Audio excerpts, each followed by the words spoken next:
Okay, so in this discussion, I will talk about the Fourier Transform and its idea. Ano ba yung concept behind the Fourier Transform? Saan ba siya ginagamit? Ano ba yung importance behind this topic? Okay, so ang Fourier Transform is simple lang naman yung concept niya.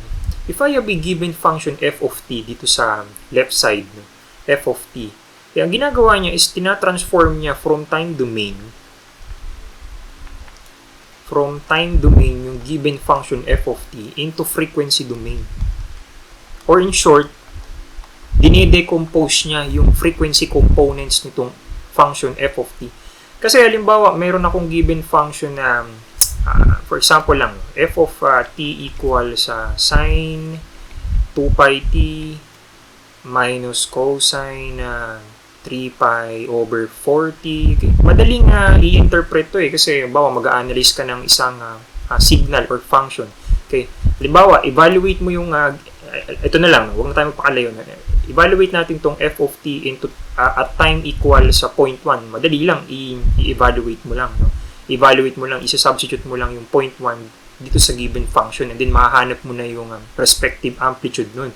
Okay. What if naman, if nagtatrabaho na kayo, no? Lalo na sa mga electrical and electronics engineer, what if sabihin ng boss nyo na kailangan marunong kayong mag-analyze ng frequency domain. Kailangan naman na i-analyze nyo yung given function at 1 kHz at 2 kHz. No?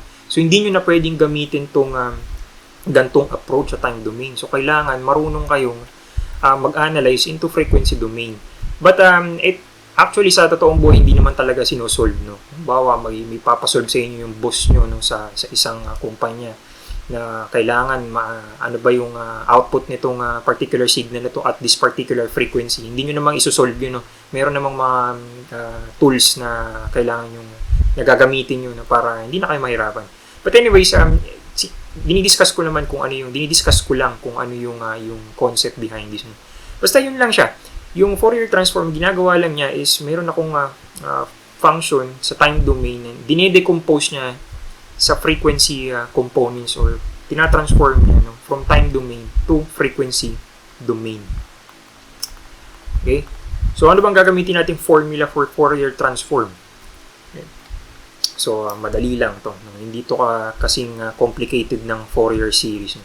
So, ang formula natin for Fourier Transform is capital F and omega. Omega is yung angular frequency sa physics kung naaalala nyo.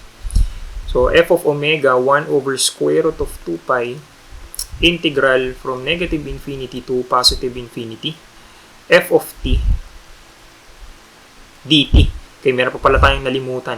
E to the negative j omega t na napaka-importante sa lahat. So, ito yung gagamitin nating formula, no?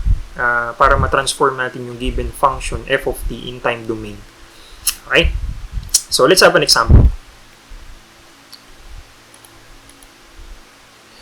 Okay, so sabi sa problem, get the Fourier transform of a unit step function exists on negative 1 to positive 1. So, ano ba yung graph ni unit step function?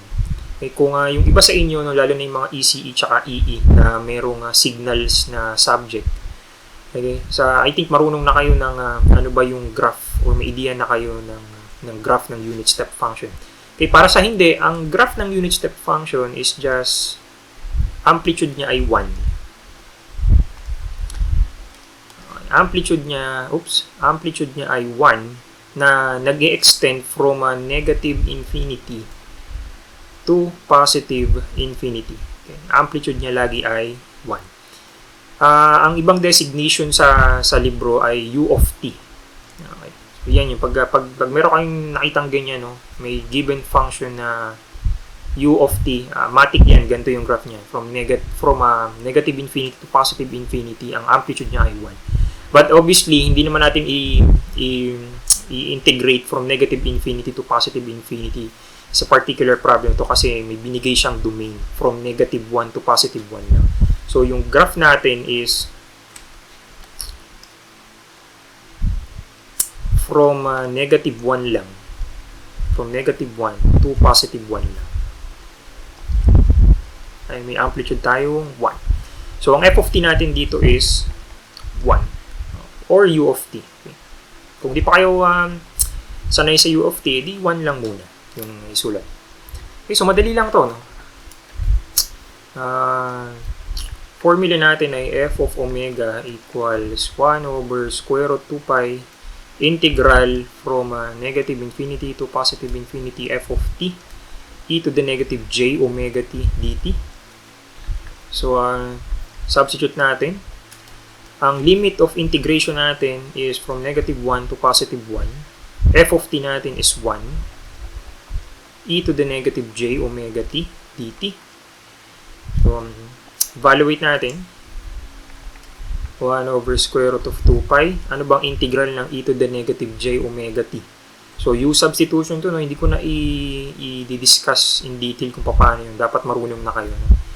So, ang integral nito is negative 1 j omega. Okay. Tapos, lagyan natin ng bracket e to the negative j omega t. Integral or evaluated from negative 1 to positive 1. So, 1 over square root ng 2 pi negative 1 over j omega. Okay, yung j is a complex variable. Sa ibang libro, yung j is parehas lang ng I. Okay. So, balik tayo dito. So, e to the negative j omega times 1 minus e to the negative j omega times negative 1. Obviously, 1 lang yun. So, i-write natin. Negative 1 square root 2 pi times j omega. Tapos, ano bang mangyayari dito? Simplify lang natin. E to the negative j omega minus e to the j omega. Pasok na natin yung negative sa loob para hindi kayo mahirapan. Baka malito pa yung iba sa inyo, malimutan pa yung negative sa labas, magkamali pa. No? So, e to the j omega minus e to the negative j omega. Pasensya na kayo dahil hindi maganda yung aking sulat sa graphing tablet. Hindi kasi ako sanay. But anyways, 1 over j omega square root 2 pi. Okay, paano ba natin to gagawin? Actually, para sa akin, pwede na tong sagot na to eh. But para mas maging familiar kayo sa ibang identity sa mathematics, gamitin natin yung Euler's identity. Euler's identity. Identity. Okay, ang Euler's identity natin for sine omega is equals to e to the j omega minus e to the negative j omega over 2i for cosine omega equals e to the j omega plus e to the negative j omega over 2 lang. Okay? So, gamitin natin itong identity na to, no, para mas maging simplify pa itong sagot natin. So, rewrite lang natin sa baba. 1 over j omega square root 2 pi e to the j omega minus e to the negative j omega. So, paano ba natin ito gagawin? I think, dahil negative to, palitan ko ng kulay. Dahil negative to, no? So, ang gagamitin natin ay itong sine omega. So, 1 over square root 2 pi. So, ang identity natin ay sine omega equals, paano ba natin ito gagawin? Pwede nating, kasi merong, ba't ba ay ito? Gawin natin j pala, kasi j tayo. So, may j dito sa baba. Merong j dito sa baba. Okay, so alam ko na. Lagyan natin yung j dito. Tanggalin natin yung j dito. Para, so, ito is, substitute natin yung sine omega. Tama ba? times 2 pala kasi merong 2 sa baba.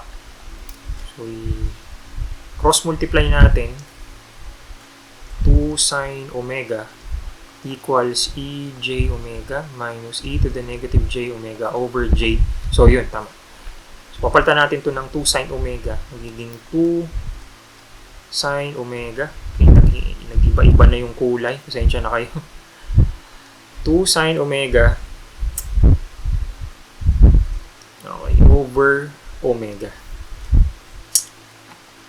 So, may 2 dito sa taas. Ang 2 is divided by square root of 2 pi sine omega over omega.